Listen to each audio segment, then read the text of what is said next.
생명이 그의 아들 안에 있는 그것이니라. 아들이 있는 자에게는 생명이 있고 하나님의 아들이 없는 자에게는 생명이 없느니라. 아멘. 아멘, 아멘. 사도 요한은 불확실한 세상에서 확실한, 정말 흔들리지 않는 확신을 우리에게 주고자 이 편지를 씁니다. 도대체 세상을 이기는 자가 누구냐? 예수께서 그리스도이심을 믿는 자, 곧 하나님께로부터 난 자가 아니냐라고 질문하고 선언합니다. 세상을 이기는 자는 오직 하나님께로부터 난 사람, 곧 예수를 그리스도로 믿는 사람인 줄로 믿습니다. 여러분, 우리의 싸움은 더 높이 올라가는 것, 더 많이 갖는 것, 더 성공하는 것 아닙니다. 진짜 우리의 싸움은 혈과 육에 관한 것이 아닙니다. 에베소서 6장 12절 이렇게 말합니다. 같이 읽을까요? 시작. 우리의 씨름은 혈과 육을 상대하는 것이 아니요 권세들과 이 어둠의 세상 주관자들과 하늘에 있는 악의 영을 상대합니다. 이게 진짜 싸움이에요. 우리가 처한 영적 현실입니다. 이 싸움을 아무도 피할 수 없고 이 싸움이 믿음의 길이에요. 나는 선한 싸움을 싸우고 나의 달려갈 길을 마쳤으니 사도 바울이 말하지 않습니까? 여러분, 이 전쟁에서 누가 승리하냐는 것이죠. 이 어둠의 세상 주관자들과 하늘에 있는 악한 영을 상대하는 치열한 영적 싸움에서 과연 누가 이길 수 있는가? 능력 있는 사람? 아닙니다. 똑똑한 사람? 아닙니다. 선한 일을 많이 한 사람? 아닙니다. 누가 세상의 악한 영에게 결정적인 한 방을 날릴 수 있느냐? 그것은 예수를 그리스도로 믿는 사람이에요. 왜 그렇습니까? 예수님 안에 세상에 없는 영생이, 영원한 생명의 능력이 그 안에 있기 때문에 그렇습니다. 여러분, 예수님을 그리스도로 믿기가 어려운 시대예요. 그렇죠? 참 어려워요. 왜요? 세상은 영적인 데 관심이 별로 없습니다. 잘 먹고 잘 살기 때문에 더 맛있는 것, 더 멋있는 것, 더 즐거운 것 찾으려고 애씁니다. 육신의 정욕, 안목의 정욕, 이생의 자랑이 온통 우리의 관심사이기 때문에 그렇습니다. 지금뿐 아니라 사실은 세상은 항상 그런 길로 걸어왔지요. 하지만 교회는 그런 세상 속에서 어떤 아주 중요한 역할을 했는데, 교회는 이 세상에 예수님을 관심을 갖지 않고 믿지 않으려는 세상에 변증적 사명을 감당해 왔습니다. 그게 교회예요. 제가 이제 아프니까 좀 이렇게 정신이 왔다 갔다 해요. 제가 한국에 갔다 와서 인사를 안 드린 것 같아요. 잘 다녀왔습니다. 기도해 주셔서. 이번에 목회자 세미나의 주제가 변증적 목회와 이 다음 세대예요. 제가 개인적으로 많은 도전을 받았습니다. 이 변증이라는 말은 쉽게 설명하면 기독교의 진리를 세상의 언어와 논리로 설명하는 것, 그게 변증이에요. 세상이 알아들을 수 있게 하나님의 말씀과 신앙에 대해서, 진리에 대해서 말하는 것, 그게 변증이에요. 철학이나 신학이나 일부 과학의 이론들을 가지고 성경의 주장을 논증하지요. 유명한 변증가들이 있어요. 성경에 보면 사도 바울과 같은 사람, 그리고 초대교회의 유명한 교부들, C.S. 루이스 같은 사람, 프란시스 쉐이퍼 같은 사람, 요즘엔 알레스트 맥그레스 같은 사람, 많은 사람들이 세상의 언어로, 세상의 논리로 하나님의 진리를 설명하고 선포하는 일을 하고 있습니다. 이런 사람들이 기독교의 진리가 납득 불가한 비이성적인 신앙이 아니라 바른 양심과 정직한 질문을 하는 사람이라면 누구나 성령의 도우심으로 도달할 수 있는 초이성의 진리가 바로 우리가 믿는 기독교 진리다라는 것을 확고히 말해 왔습니다. 기독교와 복음 성경은요, 본질적으로 변증적이에요. 예수님이, 하나님이 존재하시죠. 거기 계시면서 왜 그 하나님이 우리에게 말을 거세요. 계속 말씀하세요. 여러분, 오늘 이 시간에도 앉아있는 우리를 찾아와서 말씀하시지 않습니까? 하나님은 거기 계시며 우리에게 끊임없이 말씀하십니다. 질문하고 설득합니다. 때로는 달래기도 하고, 때로는 도전하기도 하고, 때로는 설명하기도 하고, 때로는 간청하기도 합니다. 주님이 그렇게 우리에게 다가오세요. 그래서 여러분, 성경의 진리는, 교회는 교회 담장 안에 갇혀서는 안 됩니다. 우리는 이 진리를 가지고 세상으로 나가야 돼요. 주님이 우리에게 너는 세상의 빛이다 라고 선언하지 않았습니까? 우리는 교회 담장 안에 갇혀 있지 않게 되기를 주의 이름으로 축복합니다. 때를 얻든지 못 얻든지 항상 뭐 하라고요? 너는 말씀을 전파하라. 네. 기억나시죠? 우리가 암송한 말씀이에요. 때를 얻든지 못 얻든지. 무슨 말이에요? 설명이 되든지 설명이 잘 안 되든지, 사람들이 잘 받아들이든지 잘 받아들이지 않든지, 타이밍이 좋든지 나쁘든지 항상 우리는 하나님의 말씀을 세상에 변증해야 돼요. 가르쳐야 돼요. 설득해야 돼요. 선포해야 돼요. 그럼 세상의 질문에 성경의 진리로 응답하고 선포해야 되는 것이 우리의 사명인 줄로 믿습니다. 그럼 세상과 논쟁하라는 말이냐? 논쟁적 요소는 있어요. 베드로 사도가 이렇게 말합니다. 너희 마음에 그리스도를 주로 삼아 거룩하게 하고 너희 속에 있는 소망에 관한 이야기를 묻는 자에게 대답할 준비를 하라. 여러분의 소망, 여러분의 안에 있는 영생, 천국, 진리, 위대한 예수 그리스도의 복음에 관한 이야기를 대답할 준비를 하라는 거예요. 이 시대의 언어와 논리로 끊임없이 주의 복음은 변증되어야 될 줄로 믿습니다. 저는 우리의 자녀들 가운데, 우리의 성도들 가운데 이 시대에 훌륭한 변증가가 나오기를 주의 이름으로 축복합니다. 아멘, 아멘. 그런 사람이 나와야 해요. 또한 많은 성도들이 진리를 세상에 변증할 수 있는 실력과 준비를 하게 되기를 바랍니다. 왜 그렇습니까? 성경은 유일한 진리예요. 성경은 사실이에요. 거짓말이 아니에요. 여러분, 세상에 자기 사상의 확고함에 빠져서 사는 사람들을 보세요. 얼마나 당당합니까? 무슨 일을 해도 당당하잖아요. 근데 여러분, 사실을 붙들고 있는 사람, 진리를 붙들고 있는 우리는 얼마나 더 세상에 당당해야 합니까? 얼마나 더 세상에 적극적이어야 합니까? 여러분, 세상은 지금도 참 진리를 갈급하게 찾고 있습니다. 우리가 진리를 들고 세상에 나가야 해요. 자, 그럼 변증의 가장 중요한 요소는 뭘까요? 치밀한 논리적, 이성적 논리가 필요해요. 그러나 자칫 이론과 이성의 영역에 빠지면 우리가 길을 잃을 때가 참 많아요. 왜냐하면 우리가 다 공부 잘하는 게 아니거든요. 우리가 다 이성에 훈련받은 사람들이 아니거든요. 그래서 그러면 우리는 변증할 수 없나? 세상의 복음을 증거할 수 없나? 설명할 수 없나? 아니에요. 여러분, 세상의 역사상 가장 강력한 변증적 공동체가 어디였습니까? 무엇이었습니까? 초대교회.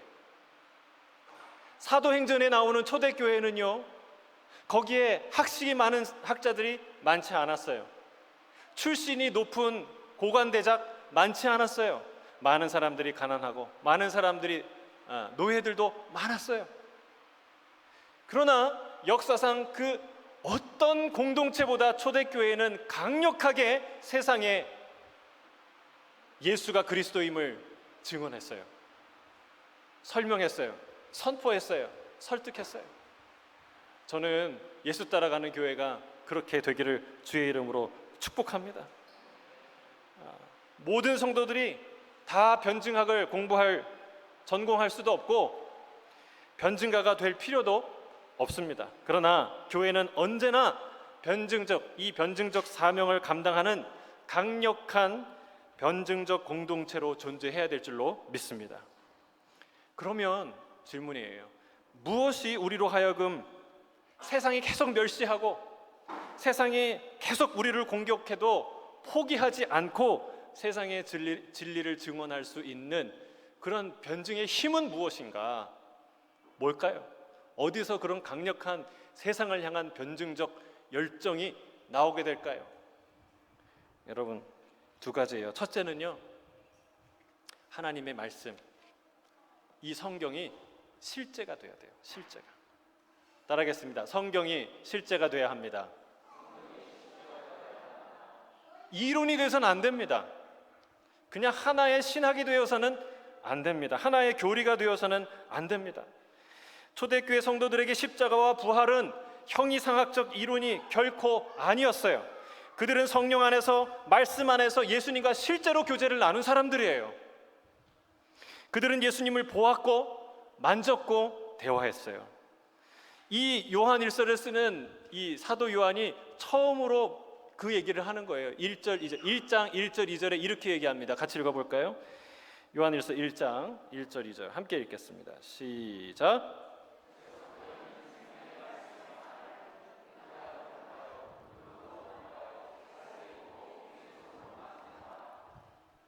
이 생명이 나타난 바 된지라. 이 영원한 생명을 우리가 보았고 증언하여 너희에게 전하노니 이는 아버지와 함께 계시다가 우리에게 나타내신 바 된 이시니라. 아멘. 아멘. 확실히 요 뭐라고 얘기해요? 우리가 들은 바요, 눈으로 본 바요, 자세히 보고 우리의 손으로 만진 바라. 이게 1장 1절 선언이에요. 여러분, 이 사도 요한과 초대교회 성도들의 이 고백은, 신앙 고백은요, 이론이 아니었어요. 실제였어요. 그럼 우리가 왜 세상의 진리를 용기 있게 선언하지 못할까요? 여러분, 우리가 진짜라고 생각하면 전합니다. 무슨 수를 쓰든 전합니다. 기독교의 변증은 단순한 논리나 이성의 배틀이 아닙니다. 오히려 성경이 하나의 이성의 체계 안에 머무는 것은 기독교의 변증적 역동을 잃어버리는 요소입니다. 먼저 성경이 우리 삶 속에서 실제가 되어야 될 줄로 믿습니다. 영생이나 천국이 단지 이론이 되고 성령이 하나의 이미지에 불과하다면 우리는 세상의 성경의 진리를 증언할 수 없는 거예요. 맛집 하나를 우리가 경험을 해도요, 그거 소개하지 않을 수가 없어요. 제가 이번에 한국에 가서 맛있는 집을 경험하고 왔어요. 그 마지막 날 그 부산역에서 12시 40분 SRT를 타고 서울로 올라와야 되는데 부산역에 도착하는 시간이 12시 30분이었어요. 근데 그 세미나를 하러 들어갈 때 우리 이종호 목사님이 조방낙지라고 들어보셨어요? 예, 조방낙지에 대해서 얘기한 거예요. 조선방직 앞에 있던 낙지집인데 유명하다는 거예요. 근데 그 말을 들었던 나준선 목사님께서, 나준선 목사님은 참 이렇게 감각이 열려 있는 분이에요. 그래서 오다가 현수막을 딱 봤어요. 조방낙지. 아니 30분에 도착하는데 40분 차를 타는데 이종훈 목사, 이거 우리가 부산역으로 가는 길에 있냐고. 그렇다고. 그러면 빨리 연락해 보라고. 우리가 가서 조금 일찍 가서 우리가 내려서 이거 먹고 가자고. 이종훈 목사가 연락을 했겠어요, 안 했겠어요? 한참 동안 갈등을 때리다가 도저히 시간이 안 되니까 근데 의지가 분명하다는 것을 깨닫고 전화를 했어요. 근데 우리가 열심히 가서요, 이제 12시 10분에 조방낙지에 도착했어요. 그리고 20분에 일어나기로 했어요. 예, 그리고 20분에 이제 30분에 도착해서 이제 역으로 가갖고 40분 차를 타는 거예요. 10분 동안 먹었을까요, 안 먹었을까요? 먹었으니까 얘기하겠죠? 조박낙지 얼마나 맛있든지 제가 처음 알았는데 너무 맛있더라고요. 너무 맛있어서요. 거기다가 10분 사이에 우동사리를 시켜가지고 딱 일어나는 20분에 우동사리가 나온 거예요. 그래서 훅 말아가지고 한 젓가락 먹고 그리고 왔어요. 맛있더라고요. 또 가고 싶어요. 10분 동안 거기 있었는데 군침이 도시죠. 죄송합니다. 저만 먹어서. 여러분, 우리가 맛집 하나를 경험해도 자랑하고 싶어요. 그게 진짜면, 진짜 맛집이면 변증하게 돼 있어요. 알려주게 돼 있어요. 자랑하게 돼 있어요. 왜? 그 맛이 실제니까. 진짜 맛있으니까. 여러분, 예수 그리스도의 복음은 어떻습니까? 예수님의 복음이 실제가 되어야 우리가 세상에 그 복음을 증언할 수가 있어요. 성경이 머릿속에 있는, 개념 속에 있는 하나의 이론이면 여러분, 그 개념은 세상에 선포될 수 없고 증명될 수 없고 증거될 수 없다는 사실입니다. 성경의 말씀이 나를 작동하고 성경의 말씀이 내 가정을 작동시키고 성경의 말씀이 이 교회를 움직이는 실제가 되길 주의 이름으로 축복합니다. 예배 따로, 말씀 따로, 성경 공부 따로, 우리 교회 따로, 목회 따로, 가정 따로 안 돼요. 여러분, 우리가 말씀이 실제가 되는 그럴 때에 여러분, 그 공동체는 세상에 가장 강력한 변증적 공동체가 된다는 사실입니다. 두 번째, 이 변증적 공동체가 되는 중요한 요소가 있습니다. 첫 번째는 말씀이 실제가 되는 거고, 두 번째는요, 확고한 증거를 가진 믿음이에요. 확고한 증거를 가진 믿음. 우리 따라하겠습니다. 확고한 증거를 가진 믿음. 사도 요한은 예수님을 믿는 자들에게 매우 분명한 증거가 있다라고 말합니다. 우리에게 흔들리지 않는 증거가 있어야 흔들리지 않는 믿음을 갖게 됩니다. 요한복음에 이번에 우리 큐티를 하잖아요. 요한복음을 보니까 이 증거에 대한 이야기를 예수님이 많이 하세요. 근데 그 이야기를 오늘 다 살펴보면 유익하겠지만 다 살펴볼 수 없고 오늘 본문을 중심으로 이야기를 나누도록 하겠습니다. 사람들은 질문해요. 예수님께 너의 주장이 너무나 황당하다. 허황된 이야기 같아. 무슨 논리로 그것을 우리가 납득하고 이해하고 믿을 수 있느냐 질문합니다. 근데 예수님은 그런 질문을 받을 때마다 피하지 않으세요. 사실 이 질문이 굉장히 어려운 거 아시죠? 여러분, 이게 무슨 질문이에요? 내가 너를 어떻게 믿냐? 네가 뭐냐 도대체? 이런 질문, 제일 어려운 질문이고 모욕적인 질문이죠. 근데 이 예수님이요, 그런 모욕감을 다 참으시고 하나하나 왜 내 말이 참된 진리인지에 대해서, 증거가 무엇인지에 대해서 말하고 있어요. 요한복음을 잘 보세요.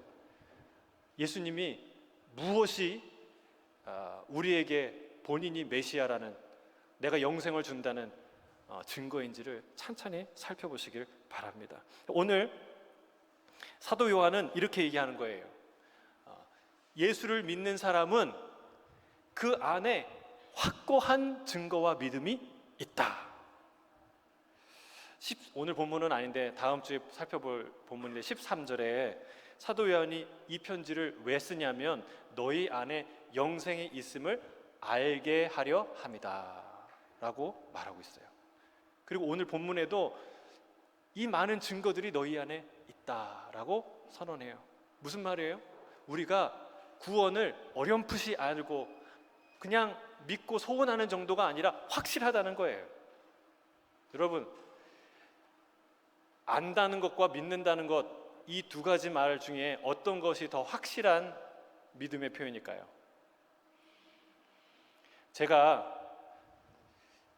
제 아내가 저를 사랑하는 것을 저는 확실히 압니다. 이렇게 말하는 것과 제 아내가 저를 사랑할 줄 믿습니다. 이렇게 말하는 것 두 개 사이에 뭐가 더 강력한 믿음이에요? 네? 안다는 거예요. 왜 알까요? 증거가 있으니까, 경험했으니까, 나는 제 아내가 저를 사랑하는 걸 확실히 압니다. 여러분 모르실지 모르지만 저는 알아요. 증거가 있으니까. 여러분 안다는 것 이거예요. 예수 그리스도를 내가 안다. 내 안에 영생이 있음을 내가 안다. 주님이 나를 사랑하심을 내가 안다. 여러분 이거는 확고한 믿음의 표현이에요. 성도들은 그걸 안다는 거예요. 저는 이 믿음이 저와 여러분의 믿음이 되길 주의 이름 축복합니다. 확실히 그 얘기가 어렴풋한 얘기가 아니고 아주 분명한 세 가지 증거가 있다고 오늘 성경은 말하고 있어요. 사도 요한은 말하고 있어요. 자, 6절에서 8절입니다. 함께 읽겠습니다. 시작. 곧 예수 그리스도시라. 훌륭한 이로 물과 피로 임하셨고 증언하는 이는 성령이시니 성령은 진리니라. 증언하는 이가 셋이니 성령과 물과 피라. 또한 이 셋은 합하여 하나이니라. 자, 세 가지 증거가 뭐라고요? 물과 피와 성령. 여러분 아주 핵심적인 단어로 압축한 거예요. 그러니까 여러분 이 세 개의 단어를 꼭 기억하세요. 우리가 영생을 얻은 구원을 받은 증거, 주님이 우리를 사랑하는 증거, 흔들리지 않는 확실한 증거가 세 개가 있는데 하나는 물이요, 하나는 피요, 또 하나는 성령이라는 거예요. 여러분 물은 뭘까요? 예수님께서 물로 증언하셨다는 것은 무엇을 뜻합니까? 예수님께서 받으신 세례를 뜻하여. 세례는 예수님이 공생애를 시작하면서 받으셨던 거예요. 공생의 시작을 알리는 신호탄이었어요. 세례 요한이 처음에는 세례를 주고자 했습니까? 안 주고자 했습니까? 세례를 줄 수 없다고 얘기했어요. 내가 받아야 될 세례를 어떻게 그리스도에게 제가 세례를 베풉니까? 라고 말하는 거예요. 여러분 세례는 누가 받아야 돼요? 착한 사람? 예? 여러분 세례는 죄인이 받는 거예요. 세례는 죄인이 받아요. 왜냐하면 세례는 죄 씻음을 의미하기 때문에 그렇습니다. 근데 죄가 없으신 예수님이 왜 세례를 받으셨을까요? 받을 필요가 없는 세례를 예수님이 왜 받으셨을까요? 그것은 우리 대신 우리의 죄를 속죄하기 위해서 예수님이 세례를 받으신 거예요. 세례 요한이 예수님에 대하여 증언합니다. 보라, 세상 죄를 지고 가는 하나님의 어린 양이로다. 예수님이 친히 죄인의 자리에 내려오셔서 죄인 취급 받으셨다는 거예요. 기꺼이. 구약의 제사를 보면요, 그 제사 제물을 드리는 그 과정 가운데 빼놓으면 안 되는 중요한 순서가 있어요. 그거는 흠 없는 어린 양을 하나님께 드리는데 제사자가, 예배자가 그 흠 없는 어린 양 머리 위에 손을 얹고 고백하고 기도하는 거예요. 왜 그럴까요? 죄 있는 사람이 거룩한 하나님을 만날 수 없기에 나의 죄, 나의 허물을 다 이 흠 없는 제물 머리에 다 전가시키는 거예요. 예수님이 그 일을 당하셨다는 거예요. 죄 없는 흠 없는 예수 그리스도가 죄인 취급 받으셨다는 거예요. 누굴 위해서? 나를 위해서, 우리를 위해서, 세상을 위해서 주님이 그 수치를 당하셨다는 거예요. 예수님이 우리를 사랑한다는 이보다 더 확실한 증거가 어디에 있습니까? 우리는 아주 조그만 부당한 오해를 받으면 잘 참으십니까? 잘 견딜만 하십니까? 못 견디죠. 아주 조그만 오해를 받아도 화가 머리끝까지 치밉니다. 특히 다른 사람의 잘못을 오롯이 내가 다 당해야 된다, 이럴 때는 어떤 감정이 드시나요? 속이 뒤집혀서 속상해서 못 살아요. 그게 우리예요. 하지만 여러분 우리는 더러 사랑하는 사람을 위해서 기꺼이 오해를 받기도 합니다. 내가 도덕적이어서가 아니라 그를 사랑하기 때문에 그런 일을 경험하기도 합니다. 생각해 보세요. 죄와 전혀 상관이 없고 오히려 죄에 대해서 가장 민감한 분, 죄를 가장 싫어하는 예수님이 죄를 감당한다는 것이 얼마나 큰 고통과 어려움이었겠냐는 거예요. 여러분, 냄새에 예민한 사람은요, 이 냄새, 불편한 냄새를 맡으면 보통 사람보다 더 힘들죠. 여러분, 예수님은 거룩하신 분이에요. 예민하신 분이에요. 뭐에 대해서? 죄에 대해서. 그 예수님이 죄를 지셨다는 것, 죄인 취급받으셨다는 것, 여러분, 그것처럼 고통스러운 일이 세상에 어디에 있겠습니까? 왜 예수님이 그런 취급 받으셨나요? 사랑하기 때문에, 나를 사랑하기 때문에, 나를 살리기 위해 예수님이 그런 취급 받으셨어요. 얼마나 사랑하면 그렇게 할 수 있을까요? 얼마나 여러분이 한 사람을 사랑하면 그를 위해 오해를 받고 그의 죄를 대신해서, 누명을 대신해서 뒤집어 쓸 수가 있겠습니까?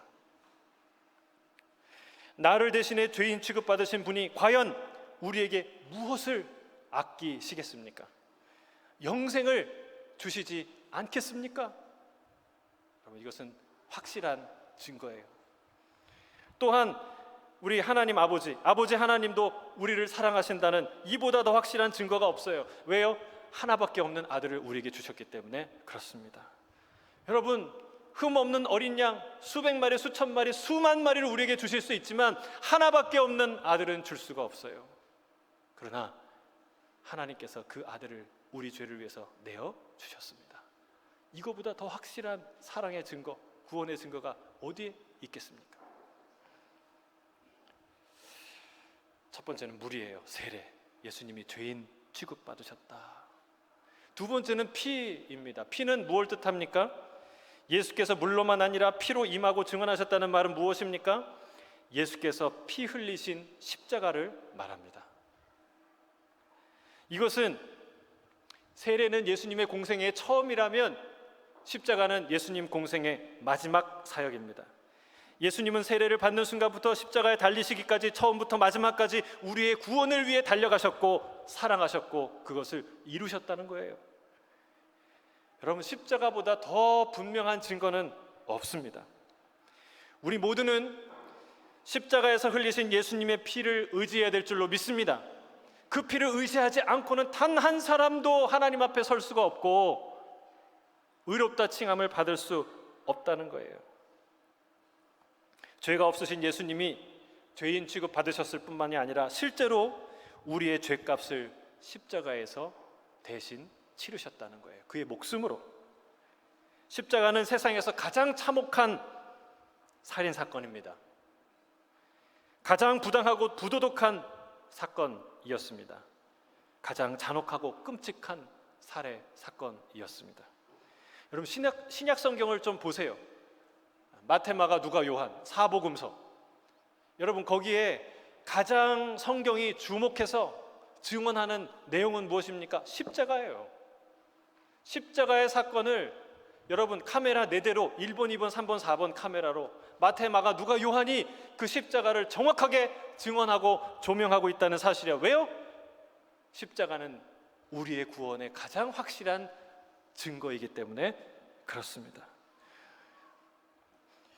예수님이 십자가에서 죽으신 사건은 역사상 가장 명확한 사건인 줄로 믿습니다.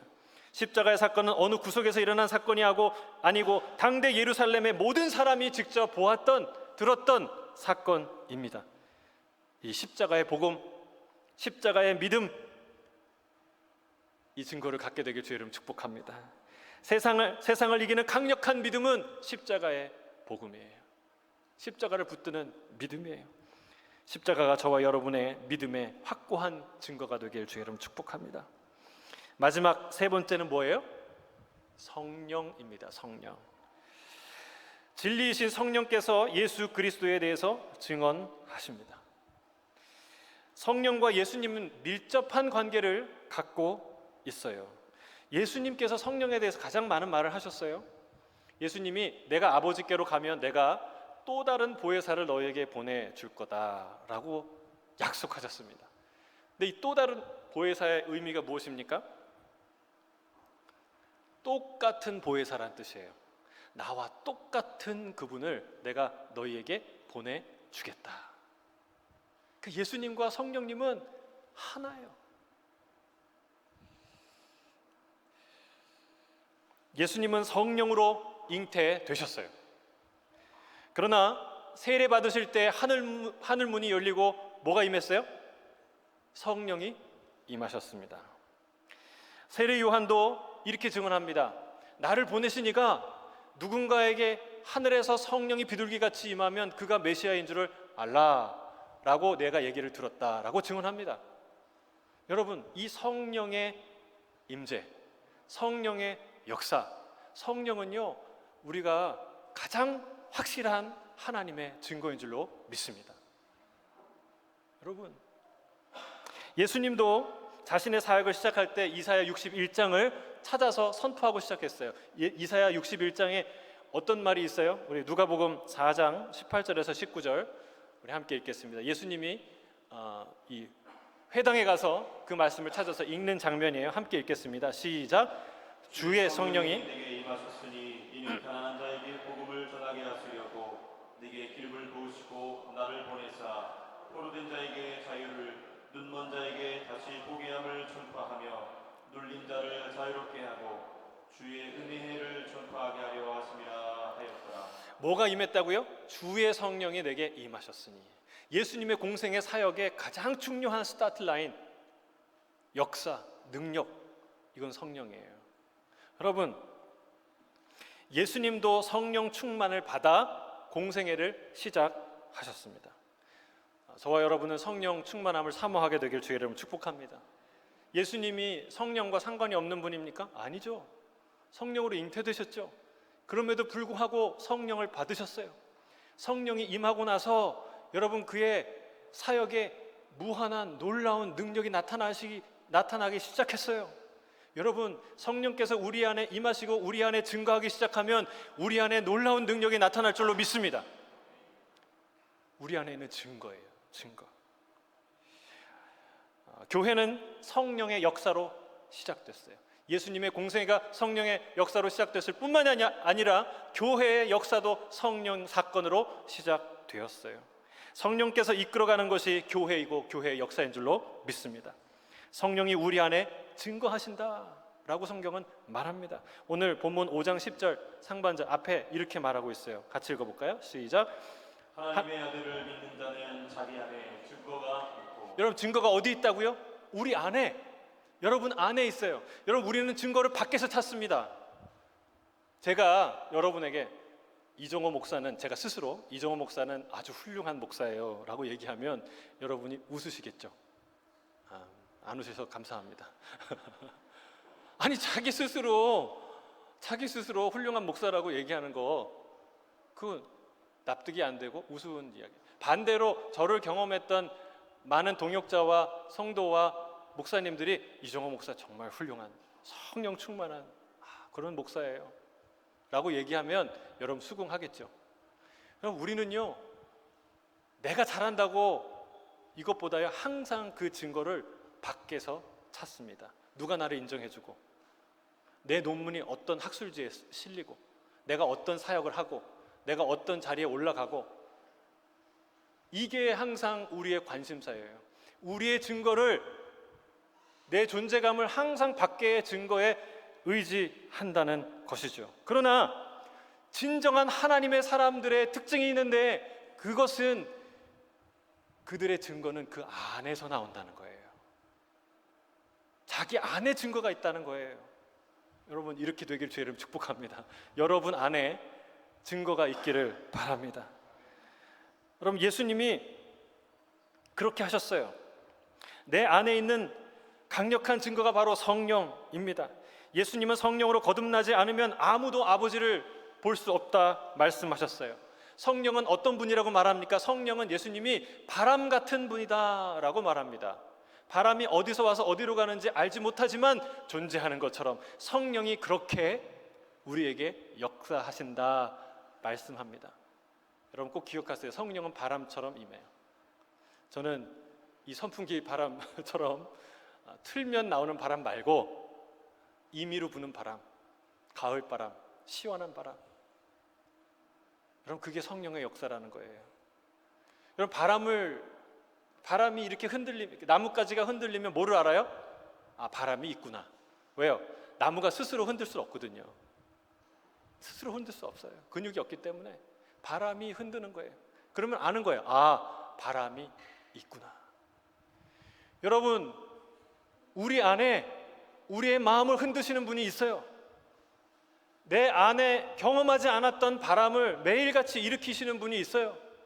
새로운 바람을 날마다 일으키시는 분이 있어요. 그분이 성령님이라는 거예요. 여러분, 이 성령님을 경험하십니까? 여러분, 우리 안에 성령님이 있으면 믿습니까? 여러분, 이 예수님이요, 구원의 확실한 증거로 성령을 주셨어요. 근데 이 성령은 우리가 임의로 오라 가라 해서 부리는 분이 아니에요. 그렇죠? 우리 착각해요. 성령을 받으라 그러면 막 받고, 물론 받으십시오라고 권면할 수는 있겠죠. 선포할 수는 있겠죠. 네, 여러분, 받으라 그런다고 받고, 성령의 역사가 나타나라 주문을 외우면 나타나고 하는 거 아니에요. 여러분, 바람이 임의로 불어요. 그러나 우리는 뭐 할 수 있어요? 바람을 사모할 수 있어요. 제가 요한복음 이제 큐티하면서 어떤 소망이 생겼냐면, 나는 바람 맞았으면 좋겠다. 바람 맞는다는 것은 좀 부정적인 의미로 우리가 쓰지만, 성령의 바람을 맞았으면 좋겠다. 내 안에 정말 하나님의 성령의 바람이 언제나, 아침이든 저녁이든 점심이든, 하나님 그 바람이 내 안에 계속해서 일어나면 좋겠다. 이런 소망이 생기는 거예요. 성령님은 우리 안에 늘 새로운 감정과 믿음과 용기와 능력의 바람을 일으키시는 줄로 믿습니다. 객관적으로는 절망할 수 없는데 이상하게도 용기가 납니다. 다시 해봐야지. 미워 죽겠는데 사랑하고 용서할 수 없니? 라는 마음이 듭니다. 그 질문이 들어와요. 찬양을 하는데 예수님이 느껴져요. 나와 함께 하시는 예수님을 느껴져요. 성경을 읽는데 소설 같지 않고 논문 같지 않고 내 얘기 같아요. 사실처럼 믿깁니다. 기도하는데 나를 돕는 하나님의 성령의 도우심이 느껴집니다. 여러분, 이 모든 것이 성령께서 우리 안에서 일으키는 역사인 줄로 믿습니다. 이 증거가 있길 바라요. 세 가지 증거 뭐예요? 첫째는 물로 받은 세례. 예수님이 우리 죄인의 자리로 오셔서 우리의 죄를 다 받으셨어요. 두 번째, 십자가예요. 피 흘려서 그 죄값을 속하셨어요. 세 번째, 성령을 통해서 우리 안에 날마다 증거하세요. 여러분, 이 확실한 증거는요, 세상이 감당하지 못하는 하나님의 사람을 만들어요. 세상 가운데 예수 그리스도를 변증하는, 자기의 언어와 능력으로 최선을 다해서 예수 그리스도와 진리를 선언하는 그런 변증적 신앙을 갖게 된다는 사실입니다. 여러분, 이런 확실한 증거를 갖고 세상의 변증적 사명을 다 잘 감당하는 저와 여러분이 예수 따라가는 교회가 되기를 주의 이름으로 축복합니다. 기도하겠습니다.